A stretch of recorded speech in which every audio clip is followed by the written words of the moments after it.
seconds before we go live, and we are live. Groovy. Okay. So I'm very excited about this evening, and I think this is my second interview today. So I am wired, very wired. So I'm so pleased to have these amazing guests on today. And before we get started, I'd like to go ahead and take a moment to welcome us into this sacred space. And then, of course, as I always like to do, pull a card from the four agreements to sort of set the mood, and just needed to make sure I knew where my specs are. So if we can go ahead and take a nice, deep, centering breath as we enter into this sacred circle.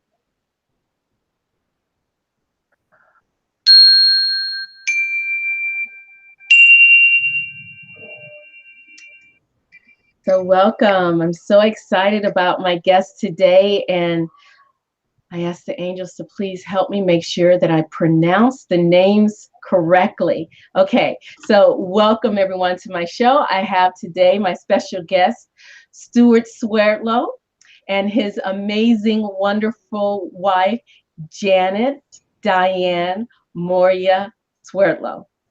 Very good. Okay. Perfect. Thank you. Thank you. So I wrote it down to make sure that I did not get it wrong. Janet and Stewart, they are world-renowned intuitive healers, and their mission is helping you harness the infinite power of your mind. So welcome, guys. And I just like to say, you know, Janet has been on the show before, and this is Stewart's first time in the show. And so, Stewart, I also welcome you to the show, and was wondering if you could give my guests a little bit of background of your spiritual journey, sort of, you know, like a brief synopsis of, say, your early teens, or whenever it was that you know, found yourself starting to become spiritually aware. Well, Tamu, the beginning was not so spiritual. Okay. So it was quite a long journey, which I suppose goes back to my family ancestry, and how I came to do what I do.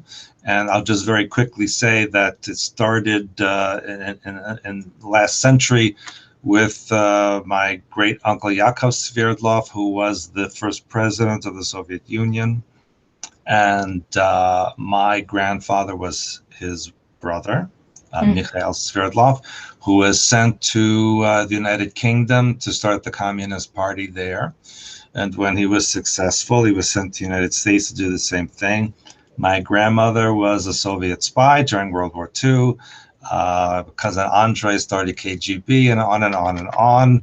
It's not a very pleasant family history. Yakov ordered the assassination of the Tsar and his family the city of Yekaterinburg, which then was renamed to Sverdlovsk. And so that's why in this country I was taken into service in the Montauk Project from 1970 to 1983.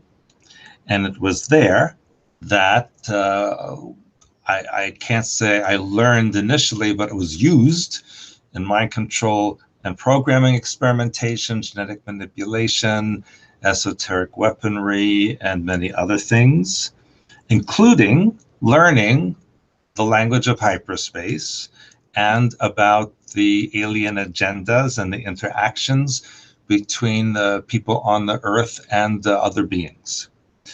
And so that is how I came to do my work. And so when that project crashed in 1983, I had a choice of either being completely out of it, leaving the world and going someplace else, or doing something possibly beneficial. Now, at the time, I was physically blind. I had ulcerative colitis, had a lot of issues going on. And so I had to work very diligently to heal myself and deprogram myself. Okay, Stewart, I just want to ask you the Montauk program.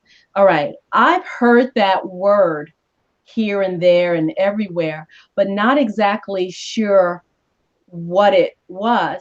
and you just described it just a little bit. It sort of reminds me, and maybe I'm wrong and maybe I'm reaching. You ever heard of the TV show Fringe? Fringe? I think maybe I heard of it. Yeah, I don't watch television. Okay. Okay, so in the Montauk Project, how old were you when you went into that? 13. 13. And so, and what exactly did they have you do? What sort of experiments did you say again? Well, it started out with genetic manipulation, Okay. sexual magic ritual, Okay. language of hyperspace, Uh-huh. time travel, Hmm.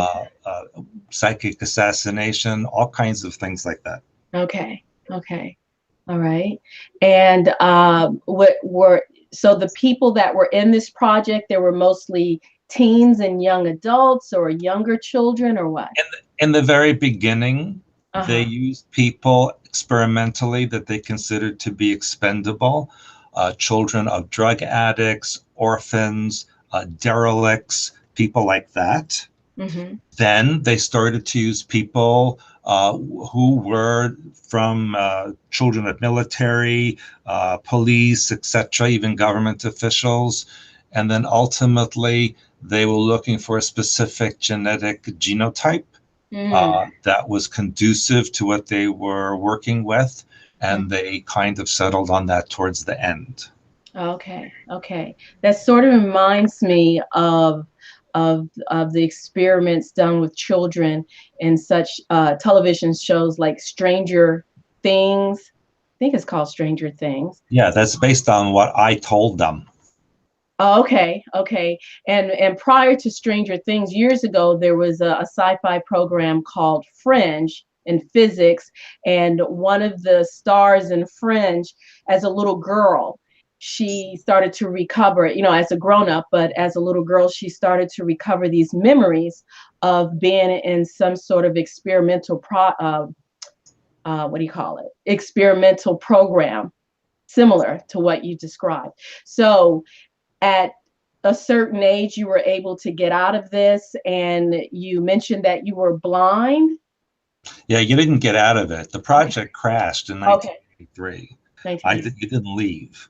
And Oh, okay. so it was kind of like being unplugged from electrical socket.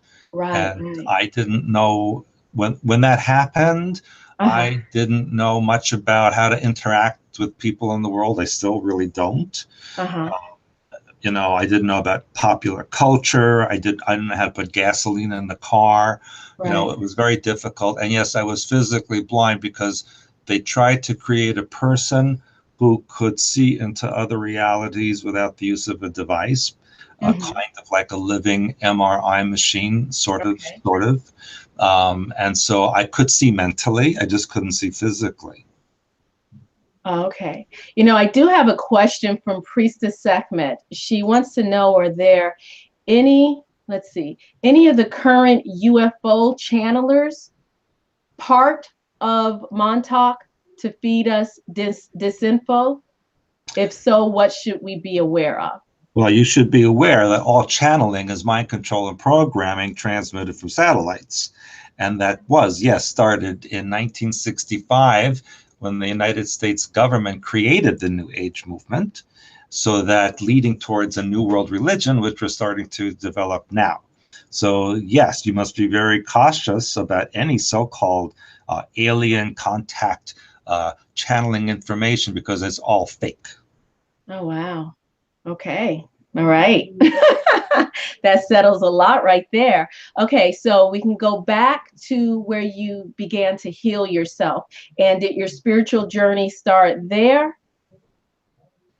Well, you use the term spiritual journey. Mm-hmm. All of existence is a spiritual journey. Right. That is So it true. started when my soul personality was first created from God mind.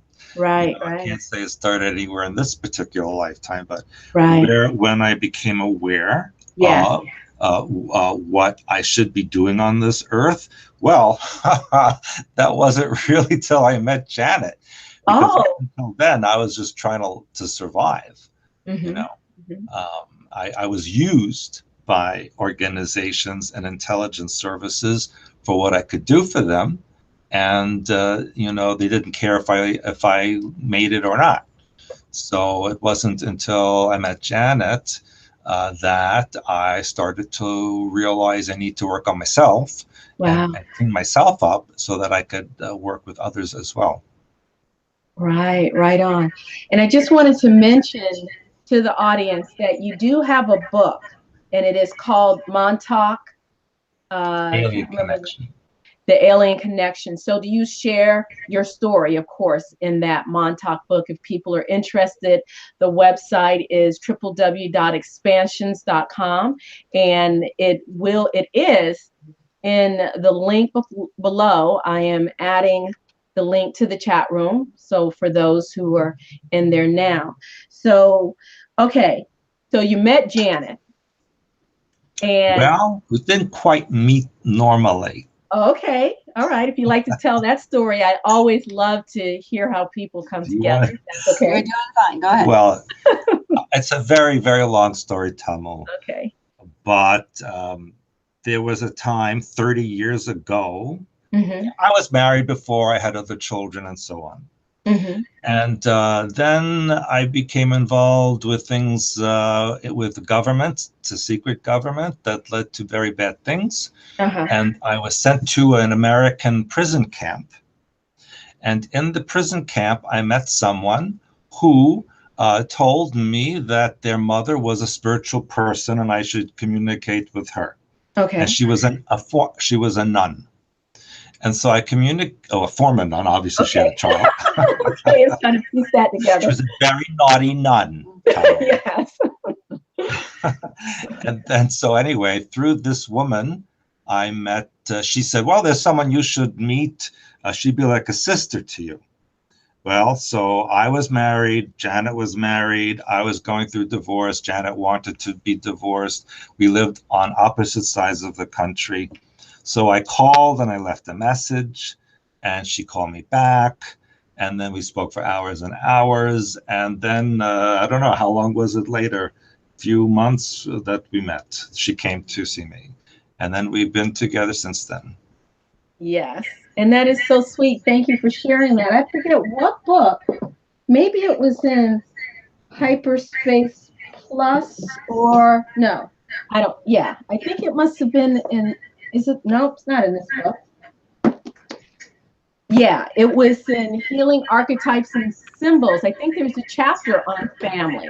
And I happened to turn to it today where Janet mentions just a little snippet of that. And I remember reading it out loud to a friend of mine today and thinking how beautiful that was. So I just want to show everybody. Healing Archetypes and Symbols is one of the books that Janet and Stewart co-authored together. I just got the book today, so I haven't really been able to delve deep into it, but it is on archetypes and symbols. And of course, as an artist, as you can see some of my symbolism here, symbols, geometric shapes, they're all precious and sacred to me. And, I know that this book is going to bring a lot of in-depth meditation and some wonderful creativity to me. So, Janet or Stewart, whichever one, if you could share with us, the reason behind this book and how these symbols came to you. Well, as Stewart had mentioned earlier, that the symbols that we see, everybody is already seeing them anyway, but they have been defocused through their life, so they don't see that, they don't pay attention to what's already in front of them. Right. People say, oh, you have to be special to see this or see that, but you're born open. And in my case, I was never closed down. Stewart's was exactly never closed down, plus enhanced through his experiment. So we already see, we already know. And we have taught these together for many years. We both taught them separately before we even knew each other. And so all that we really do is we give people tools to guide them into themselves. And by meditating on these particular symbols, or if they have specific issues that they want to address, it really is the language of the mind of God, color, tone, and archetype. Some of these symbols, they kind of remind me of like hieroglyphics. And I wonder, I was listening, actually, let's see, I was listening to someone today. I was listening to a video, and it was talking about hieroglyphics, was basically the language of the priest, what they, wrote all the stories on the different pyramids. And then there was a different script, I think the Demotic script, that the average Egyptians, if they could read or write, would write in. So it's sort of like these images, they tell a story. And what I want to hold up is the other book. This one is called The Healer's Handbook, A Journey into Hyperspace. And in the back of it, let me put my glasses on. No need to try to pretend I can see the book without them. In the back, you have this amazing, well, number one, you have a dream dictionary that gives you some suggestions for different symbolisms that can be in your dreams. There is a color chart, which is also amazing. You even have a ancient languages correlation chart between, like, say, Hebrew and Chinese. And also, I'm trying to find, you had a dictionary of the archetypes, which I find really fascinating. Could you give our audience a little understanding of how one would use this, the Healer's Handbook? Well, it's a quite a comprehensive book because, and like you said, it has a dream dictionary, color chart. It has angelic frequency in there. It has the archetype dictionary, which, by the way, is the largest archetype symbol dictionary in the world. I love it. Which comes from my memory of what I did at the Montauk Project. There's many more I didn't remember that could be in there, which I have used since then, actually. It also has, I think, 40 or so different healing techniques, alternative healing techniques that people can do. It talks about chakra system, balancing the pineal gland, the left and right hemisphere of the brain, and so on. So there's a lot of information in there. And many people tell me that sometimes they find it overwhelming. It's too much. It's not the kind of book you can go page to page and just keep on going. Right. You read, you find something that interests you, you work with that, and then you get practice with that, and then you can move on to something else. So it's a kind of a book that you can use consistently over a long period of time, depending on what your interests are. And actually, that's the way all our books are. We've written them so that it might speak to you on one level one day, and another day it's going to speak to you on a different level. Or you go back maybe after a few months, a few weeks, and you continue to work with it. All our work is taught to take you energetically into the deeper layers of self. And people don't realize how complex those energetic layers are, how intermingled with the outside world it is. So we teach you how to determine what is yours, what is not, how to remove anything artificial, how to do protection techniques, how to go inside of your center. The main thing we always teach is connect to your source. Don't listen to anybody else, including us, except for you. You are the one that already knows. You've got to find out what you know, and then you've got to use what you know. And I want to mention something. Okay, so Stewart had mentioned that these symbols come from the God mind, that he didn't just create these symbols. And I just noticed in here, you have the double X symbol. I'm going to see if I can show that symbol right there in the center of the page. I find this very fascinating that this symbol is in here, because I have a little story to tell. Back in 2007, when I was studying Reiki, and I had my first actual formal Reiki lesson, and then it was sort of like my second or third initiation into Reiki. My first was sort of informal at a pagan festival. A woman in a tent did it. Then later, when I came back home, I actually went through training with someone, like a full day seminar. And when he went to do the Reiki initiation level 1, so, I'm sitting there in sort of a meditative stance, and he's doing whatever it was he was doing behind my head at the time. And this symbol, this double X symbol, appeared in my mind's eye. It just appeared there. And here, I'll show you the symbol again for anyone who missed it. You see that one, the double X? I don't know if you have it, there's no particular name for it, but I find it interesting that your description, a definition of this symbol is left and right brain merger within the crown chakra. And I guess in a way that sort of explains the process that took place at that time, you know. So I find it really interesting to see this symbolism and explain that way, because now I finally feel like I have an explanation of why that symbolism came to me, which, you know, that initial Reiki initiation is sort of like a balancing of both sides of the brain together. Yeah. And let's see, let me bring up another book. So we showed the healing archetypes and symbols. I'm going to show that one again. Healing archetypes and symbols. And you have all different definitions for the various symbols in here, and affirmations, and visualizations to do, rejuvenation affirmations, working with the chakras. And then you have Hyperspace Plus. Can you explain to people, what do you mean by hyperspace? Well, hyperspace is the God mind, basically. You know, we exist, we focus, I should say, in physical reality. And once we start to move out of the density of physical reality, we move into the astral layers, and there are many of those. But beyond all of that, and what holds it all together, is the hyperspace, which is pure mind, pure thought, instant knowledge. And that is how the God mind exists. And it thinks in color, tone, and archetype.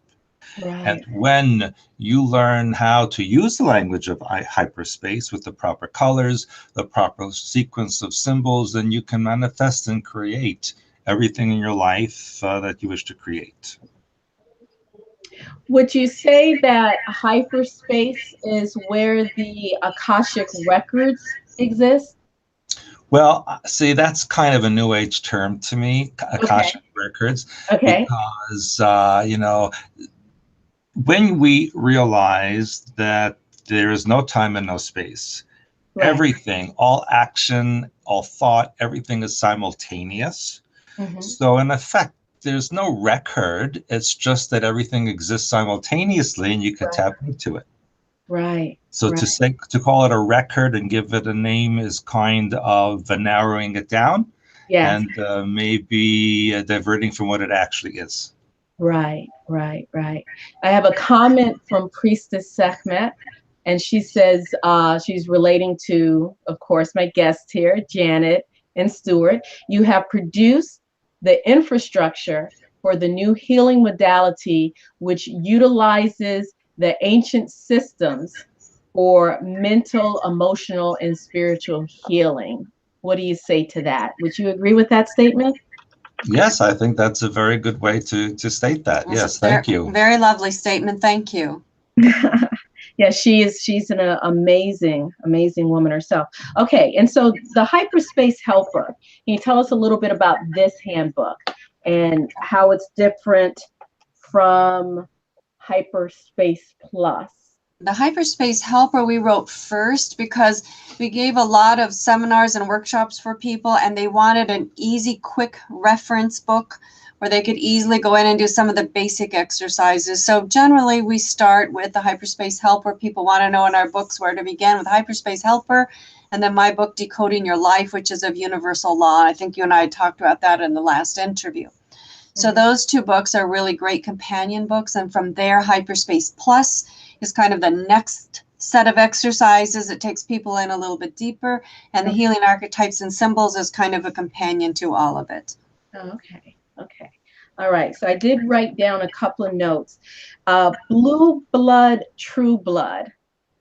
Who wrote the book? And can you tell us what this book is about and why someone would be interested in Blue Blood, True Blood? Want me to? Go ahead. Well, it's actually, I would say it's two books in one. Okay. because the first part is actually a sequel to Montauk Alien Connection, Okay. and describes what happened to me when a government agent came into my life, and basically I was held hostage in all over the world, and what that person did, and so on. That led me into the explanation of what this was about. And so then I go into the description of the solar and galactic history and Earth history and the movement of people on the Earth and the different alien beings who influence different cultures on the Earth. Mm-hmm. And then I believe Janet has some... I have articles at the back because we've both written all along. And of course, when Stewart and I were together and we got pregnant right away. So I took a step back from my work, which I was doing already, to promote Stewart, and so that I could stay home and take care of the children. And I did my admin work and so on and so forth. So that left me helping to promote him because he was more free to go out. And unfortunately, because of the government agent, it did become a very rough chapter in our life. But here we are. We've survived and we're still here. Okay. So I do have a question. I have a question from Lee Veltman, and he says, I'm curious if Stewart can discuss the issues around Max Spears, and if he can't because of his passing, I will understand. Well, you know, Max, I'm going to be very blunt. And you know, Tamu, I'm not known to be politically correct. Yes. And nor do I cushion my words at many times. Okay. I knew Max, and he was a friend of mine, but he was a drug addict. He was a womanizer. He was an alcoholic. And he basically killed himself with all of that. Mm-hmm. And of course, there were others around him who refused to accept that, so create stories of conspiracy, which actually, this is not a conspiracy story. It's the story of a very troubled person from a troubled family who finally did himself in.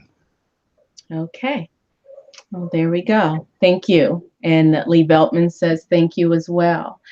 Okay, so I was, like I said, I haven't had a chance to really read all of your books and really get in depth, but there was something that I was reading, and I probably should have written that something down that, okay, Lee says, thank you. I thought that was the truth. So he's agreeing with what you have said is what he has thought all along. Okay, so back to my notes. I wrote a scribble, a few little notes down. And something prompted me to write genetic memory. So I don't know if that rings a bell or brings anything up for you guys, genetic memory. Do you guys believe in genetic memory or know that genetic memory is real? Do you feel that, this junk DNA that we so-called have, that maybe that is a bank of our genetic memory? Your symbols, and if so, do you feel that these symbols that you have, does it help us to connect into genetic memory? And the reason why I asked, I know it was because of something that I read from one of you in your book. I'm a big believer, knower in genetic memory. I've had things like, for instance, Celtic music to trigger me, music from Mali to really trigger me, Viking runes trigger me. And, I did a DNA test and I found that I had all of these things in my DNA genetics. So I'm just wondering what you guys' opinions, thoughts, knowledge are on that. And I would appreciate an answer from both of you, if that's okay. We want to go first? We talk a lot about genetic memory. In fact, I always kind of tease that oops, I have a feedback there. That I'm a Heinz 57, and when I do my work, that's one of the things I do, like what you're talking about. Depending upon what my work is, I open and close my different genetic streams. Well, I just want to interject. People don't realize Janet has sub-Saharan African genetics. Yeah. And Moors. And Moors, and she was also cousin to Jackie Kennedy. Yeah. I have Native American in me. I have the Waldensian, which we've talked about. I have French. You name it practically. I have Irish, Scottish. I have a lot of different genetics in me. And so what I do when I do my work is I open and close up various genetics depending upon what it is that I need to access at the time. So with that said, yes, you can use those symbols, and we do teach those in our classes. And we also look at sound frequency. We look at the people's names, birth names, and we look at layers upon layers upon layers. And one thing that's, I've always had a great interest in language, and Stewart speaks many different languages. And so often we look at, we'll mean a name, what part of a name will mean something in one language, and then we look at it in another language, and another language, and another language. Even my last name, Moore, M-O-U-R, Moore, like M-O-O-R, of the Moors. The original name is Muria in Patois, which is, of course, Lemuria. And, of course, we've been reading the Rabbi Bar Zadok's book, and he talks about Mount Moriah in Israel. So we find my name everywhere. So all those things tell me more and more about myself. So when you have your name, and this is what we do with our students, is we help them look layer upon layer upon layer, because there is a reason why you vibrate or you resonate to that specific frequency, and why you choose this set of clothing for this soul personality to have its experiences in this particular life stream. Oh, wow, that's really cool. And before you go, Stewart, I just wanted to touch on something that Janet said, so please forgive me. You mentioned a couple of things, and one of the things you mentioned, you go into people's names, and I'm a big believer. I don't know if I should use the term believer or knower that, yes, names do carry frequency, have very strong meaning and perhaps influence a person's life. When my mother was pregnant with me back in 1970 and gestating me, she was teaching herself Swahili, and she named me Tamu and Ngina. Tamu is actually an adjective which means sweet, and Ngina, from Jomo Kenyatta, the first president of Kenya, his fourth wife, and these are simultaneous wives, his fourth wife was Mama Ngina, whom everyone loved. And so Tamu Ngina means sweet one who serves. And of course, growing up and moving from Chicago to the South, I was teased about my name and sort of like hated my name for a while. But once I got into high school, began to love my name. And I really do feel like my name has not consciously, but subconsciously either shaped who I am, or I've grown into it, because I do find, my profession is, as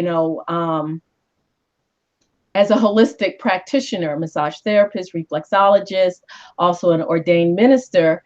I find that I am the happiest when I am helping others and helping others to uplift. So I really resonate with what you're saying. You have to remember that, first of all, that each letter of your name is an archetype and makes a sound. Yeah. So therefore, when your mother chooses a name, it's because you have told your mother what that name is to be. And that is the frequency that leads you through your life. So it is one with you, and whether or not you like it. A lot of people don't like their name. They don't like, for example, I tease Stewart because his name is Stewart. He didn't want to be named Stewart, but he is a steward of people. Yes. There is a reason. Yes. Or because he also has a tendency sometimes with his Eastern European genetics to get a little bit moody. He's the art of stew. The art of stewing. I'm sorry. Tamu, do not encourage her. And with me, if you take just my first name, Jan, the god of Janus, the god of Janus, which is two-faced, lives on borders. People had to go to that god before they could go to other gods. And E.T. at the end of my name, Jan E.T. So, we have a lot of things in our frequencies, and they are archetypes, and they have meaning. And so all of that is very important, much more so than people realize. In fact, we do a name analysis service for people where we take a look at the names that people give themselves and can tell them what it means. And people, you only have to have that done once, and they refer to it, for years and years, they'll write to us and say, oh, I found another layer. I understand now. Now I like my name like you. I didn't used to, but I understand I chose it. This is why, so on and so forth. Yeah. Okay, cool. And you, Stewart? Well, and I have an entire seminar on DNA and how to open the sequences. And so I don't actually call it genetic memory because it's more of a sequence of instructions. So, for example, memory is chemically stored. And as such, it has molecular structure that when it is embedded into the person's mind pattern, it becomes genetically induced so that you can then pass memory on to offspring. So, for example, someone 5,000 years ago that had an experience and then they had children after that, how many people alive today carry the genetic sequences of that memory? That doesn't mean it's their personal memory. It simply means it's what they've inherited. Right, from their ancestors, right. Yeah. On the other hand, we have oversoul memory, which goes into the soul personality, and that is your personal experience of each lifetime where you have learned something or had been traumatized or what have you, and you carry that memory in your soul personality for whatever reason you need to keep it. So there's two different things to look at. There's a genetic sequence that you inherit, and then there's the soul personality memory that you've experienced. And that's what we teach you to open and close depending upon what it is that you need. And in the books, we do have the archetype of the DNA, which helps people to use by doing various exercises to open and close the DNA, to release programming that's installed in the DNA, to access the DNA memories, and so on and so forth. But unfortunately, on top of all of that, there is programmed memory, so that you could have a satellite transmission of an overlay that you think is a memory when in fact it has been artificially installed. And that can be generational as well. So that's why there's one in there, I don't know, I think it's in Hyperspace Plus about how to go in and take it off of the DNA strands. So again, another way to deprogram yourself. Right. Okay, I have a question from Priestess. She says, which book do you recommend for someone astral projecting, doing a light? Astral projection is dangerous, people. That's where the demonic entities exist. That's where the government has its programming transmissions. That's where aliens capture your soul personality. Do not astral project. Okay, there we go. And the second part was doing light energy work during meditation and sleep. So, okay, I think she said that was the wrong word. But do you have any books that you recommend for someone who's doing energy work during meditation and sleep? And maybe Priestess Sekhmet will, takes a couple of seconds for her to hear the video after we say it. But I'm wondering if she's maybe thinking of being in a certain state where you're doing healing, lucid dreaming. Yes. I will. A couple of things. First of all, I'm not sure which book it's in because I don't have the books in front of me, but I did write an article called What is the Astral? Because it's not what people think. So it might even be in Blue Blood, I'm not sure, or in the Hyperspace Helper, but it's in one of our first books, and it's free on the website somewhere. If you search in what is the astral realm, and that will help people understand what it is. The New Age made it very enticing and instructed people to do a lot of things purposely so that they could be attached. Right. So again, that's why we talk about hyperspace. You go through the astral. So with that said, we both teach a variety of ways to do your meditation, to keep yourself protected, to use self-integration techniques so you don't activate your programming, so you don't allow things in. We have very specific exercises on how to spin your chakras, because the way the New Age taught it was actually creating holes in people's energy fields, which allowed things in. So, I would recommend Hyperspace Helper, Decoding Your Life, and You said Healer's Handbook, those 3. And get some of those basics down, even healing archetypes and symbols. It shows how to properly spin your chakras. It talks about the protection work, very basic things that you need to know to stay protected in this world, because there's too much out there and there are too many people that are trying to open you up and get control of your mind. And what we teach you is how to get control of your mind. But if you don't know somebody else is in there because you're so used to it, if you've always worn glasses, you don't even feel them on your face. If you've always worn a watch, you don't feel it on your wrist or rings or whatever, your clothes on your body. So people don't realize how much is in them that doesn't belong to them.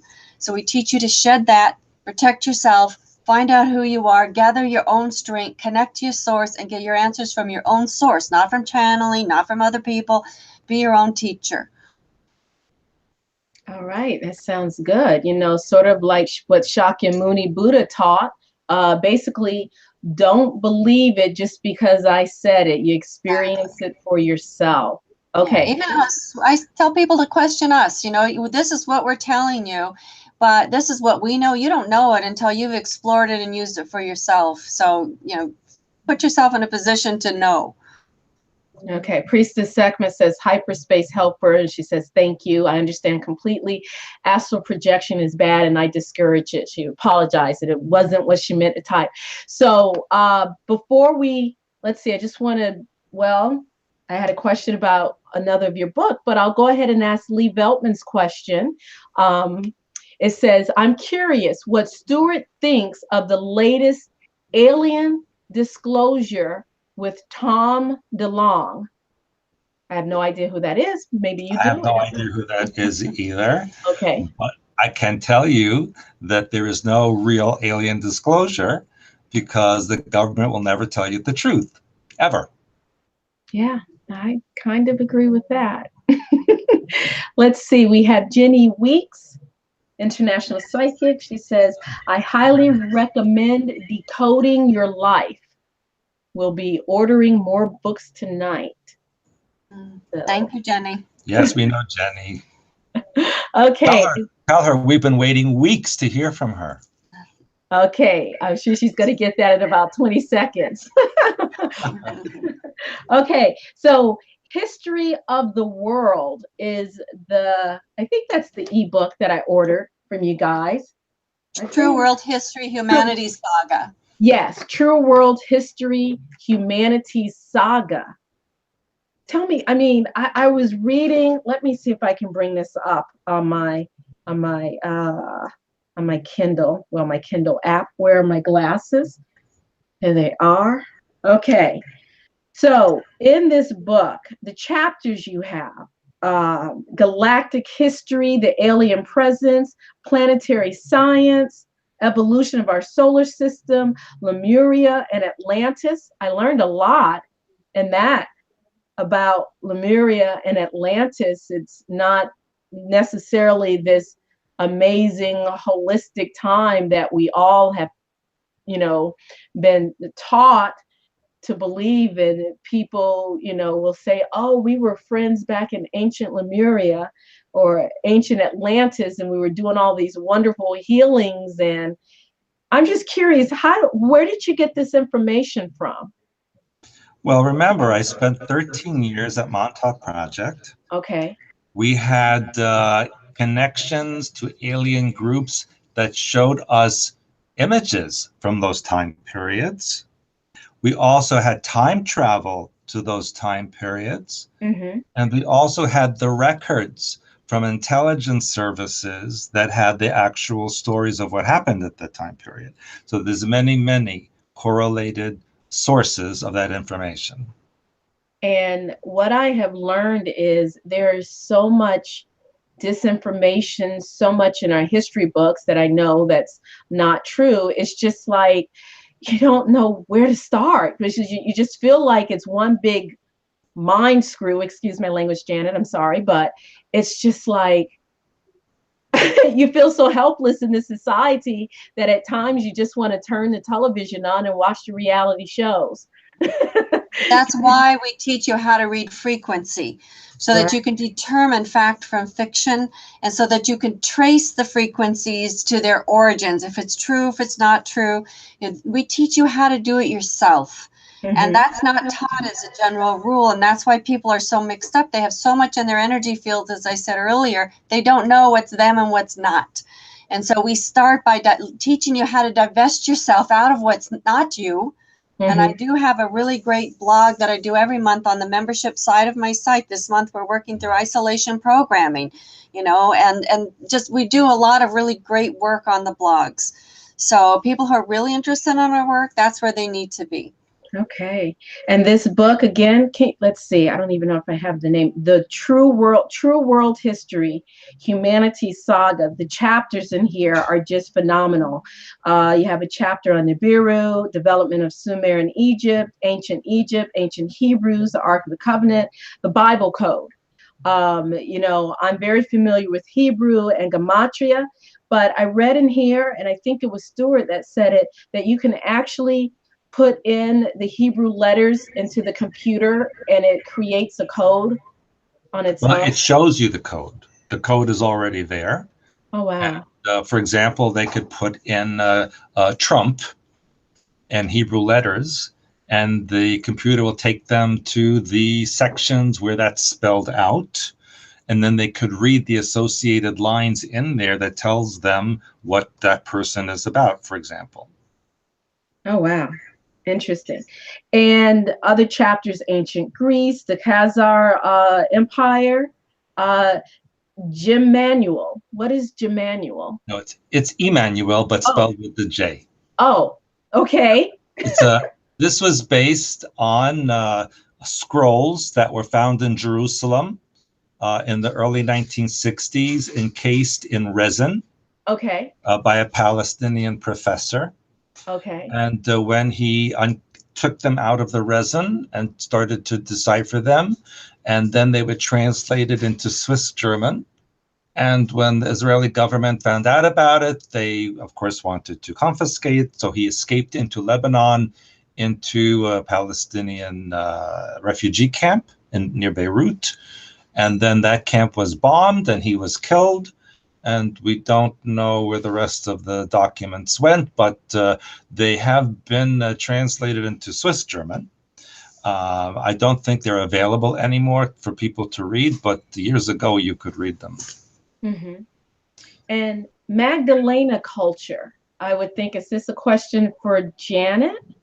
Well, Stewart is really the history person. Okay. But yes, that is my, oops. What happened? Oops. There we go. Yeah, that is my ancestry through the Waldensian people.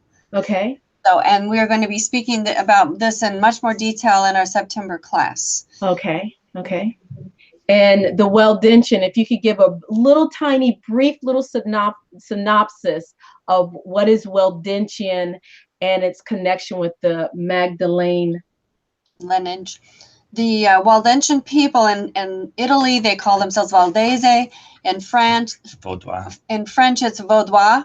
And it is people really, we have Hebrew genetics in us, believe it or not. And we say that we are the original descendants of the apostles of Christ and the descendants of Mary Magdalene and Jesus. Okay. And the Catholic Church hunted the Waldensians down. They called the Waldensians the most dangerous people on the face of the earth for centuries. And the Waldensian people, who still exist in what is now northern Italy, they used to be their own country of Savoie. Sometimes they also belonged to France, but they those people did not get religious freedom until 1984. Oh, wow. Most people don't realize that, but there's a lot of controversy, which is we wrote about in the book. And of course, I'm doing my Italy trip. We do this every year now. And we go and we walk the ancient paths of the Waldensians and we see their history in person. Right. And you take people on tours for that. So the True World History, just what really encouraged people to get this book. Is very interesting. You even talk about the Bosnian pyramids in the book, the papacy, the Spanish Empire, Antarctica, and the Fourth Reich. Tibet, India, Nepal, Iceland, Nazi experiments, the Kuiper belt. Did I pronounce? Hyper belt. Kuiper belt. You also talk about your genetic lineage, which is not you guys specifically, but all of us as humans. Oh, and I think that's where I was reading a little bit about the genetics, and you go into extraterrestrials and aliens factors. So this is really an in-depth book, and I think really worth people reading. And I'm going to bring up your website before we come to a close. Let's see. Okay. I'm going to do a screen share because I want to talk about the wonderful things that you do. Okay. So you do have you have this wonderful website. You have different classes. I believe you have one in January, then you have another one in September. And what is important about these classes in January and September, if you don't mind sharing with people? Well, in September, we talk a lot about history. We always give you exercises to go in and find your own history, and we teach you to basically who and what you are and how you got to where you are at this moment in time and space. So our September class is not as intense as our January class, where we go over all our basic exercises. And again, we catch you up to date on all our latest research. We continue to give you deeper and deeper exercises. And the more that you use them, the more that you grow, the more we can give you. So the classes themselves, we always learn just as much as you learn, I think. And we spend a lot of time doing the research and putting them together for you. Right. And you also have a membership, a subscription. Can you explain to us about your membership? Yes, our membership really is for those who are seriously interested in hyperspace oversoul work and self-exploration and learning how to self-teach. And as I said, we do a different blog every month. I do affirmations every month for my membership. This month we're working on isolation programming. It's not what you think that it is. We've worked on money issues. We work on relationship issues. You name it. We work on the practical day-to-day things, how to read energy layers. It's very important. How to stay protected, what to do with your programming, how it can entrap you, how to get out of it. When you think you're outside of the box, most likely you're just in a bigger box. So the membership is very important. We have videos. We have a Q&A blog. You can ask any question on that blog that is of general interest to the membership. You connect with people all over the world, so you're not alone. You have a support system. So we have actually, in my opinion, it's an incredible deal. It's less than $1 a day. So if you're willing to put your name out there and your $1 a day, you're going to really find that you have amazing tools that your life can change. You are a conscious co-creator. Let me put it this way. You're a co-creator of your life. You've already creating something. Now you want to become a conscious co-creator, right, so that you can create something that you want versus just something that feels like it fell haphazardly in your lap. But at some point you did create that. Right, right. And I'd like to go over here. I believe it's pronounced SMOC. It stands for the Sacred Medical Order of the Knights of Hope. And it has to do with indigenous medicine. Okay. And so people who are healers, unfortunately, are oftentimes prosecuted or persecuted, however you want to say. It could be both, right, for many people.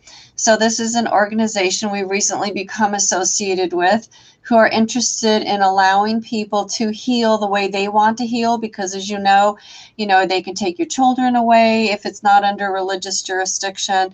A lot of times they can force adults to take certain therapies they don't want to take.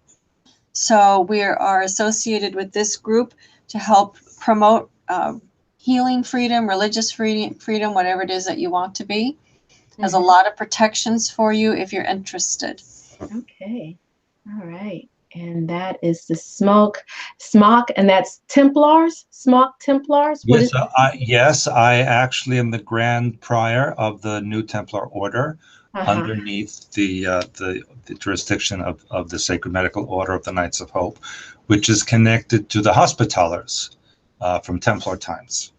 And it's about helping people help themselves and helping them with homeopathic ways. Indigenous medicines is really what they call it, and that is recognized by the United Nations. Yes, and I actually have a doctorate in alternative medicine and deprogramming. Oh. And SMOC has a school, Pan American University. Stewart's been in South America teaching for yes, them. I'm a professor at the Pan American University School of Medicine. Okay, I'm going to stop the screen share right there and bring it back to you guys. I thank you so much for joining us today. And as we bring this to a close, I'd like to ask you, do you have any final words of wisdom, individually, that you'd like to share with our audience? I think that it's really important, as I said, regardless of what you study, don't listen to other people, listen to yourself. And I think there's just so many distractions out there that can pull you in a billion different ways. And so there are many paths to God. We like our path, and that's what we're on, and we explore it, and we continue to be comfortable with what we do. You have to be comfortable with what you do. So, be true to yourself and honor your source. That's my main words of wisdom. Mm-hmm. And also remember, and I always use the analogy that thoughts are like film, the brain is the projector, and physical reality is the screen. So if you don't like the movie that's playing around you, you have to change the film, which is the way you think. So once you realize that you have all the power to change everything in your world, then nothing can bother you ever again, and you can have no fear. Right. Very good. Thank you to both of you for joining us this evening. And we're going to go ahead and wrap this up. I just ask that once we do, if you guys could just stay on the line for a moment. And, I realized once we got started that I completely forgot to pull my card for this evening. And so where did it go? Better late than never. And the card is always do your best. From the four agreements, and this is one of the, I think it's like the last agreement or third one. Always do your best. Take action without expecting a reward. Do your best and take the action because you love it, not because you expect a reward. When you take action without expecting a reward, you enjoy every action, and you can even receive greater rewards than you imagine. And so that is one of the four agreement cards from Don Miguel Ruiz. And again, I'd like to thank my wonderful guests, Janet Diane Moya Swerdlow and Stewart Swerdlow of expansions.com. You can find their wonderful website, which is listed in the box below, as well as Expansions with an S at the end on Facebook. They have a wonderful Facebook page. And I thank you two again so much for being here. If we could take a moment to take a nice, deep, centering breath. Take a moment to remember our ancestors and all those who have transitioned before us.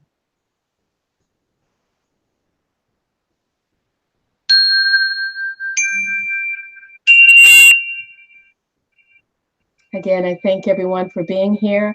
I wish you peace and great bliss. Good night.